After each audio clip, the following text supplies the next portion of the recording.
கடம்பூர் மலைப்பாதையில் சிறுத்தை நடமாட்டம், இருசக்கர வாகன ஓட்டிகள் கவனமாக செல்ல வனத்துறை அறிவுறுத்தல். ஈரோடு மாவட்டம் சத்தியமங்கலம் அடுத்துள்ள கடம்பூர் மலைப்பகுதியில் ஏராளமான மலை கிராமங்கள் உள்ளன. இந்த மலை கிராமங்களைச் சேர்ந்த பொதுமக்கள் முக்கிய தேவைக்கும் கல்லூரி வேலைக்கு என கடம்பூர் மலைப்பாதை வழியாக சத்தியமங்கலத்திற்கு வந்து செல்கின்றனர்.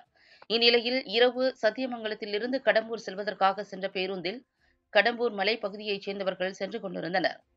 கடம்பூர் செல்லும் மலைப்பாதையில் சென்று கொண்டிருந்த போது சாலையோரத்தில் சிறுத்தை நடமாடுவதை பேருந்தில் சென்றவர்கள் கண்டு அதிர்ச்சி அடைந்தனர். பேருந்தின் சத்தம் மற்றும் அதன் வெளிச்சத்தை கண்ட சிறுத்தை மெதுவாக சாலையை கடந்து சென்றது. சிறுத்தை நடமாட்டத்தை பேருந்தில் சென்றவர்கள் தங்களது செல்போன்களில் புகைப்படம் மற்றும் வீடியோ பதிவு செய்தனர். தற்போது சிறுத்தையின் புகைப்படம் மற்றும் வீடியோ வாட்ஸ்அப், ஃபேஸ்புக் உள்ளிட்ட சமூக வலைதளங்களில் வைரலாக பகிரப்பட்டு வருகிறது.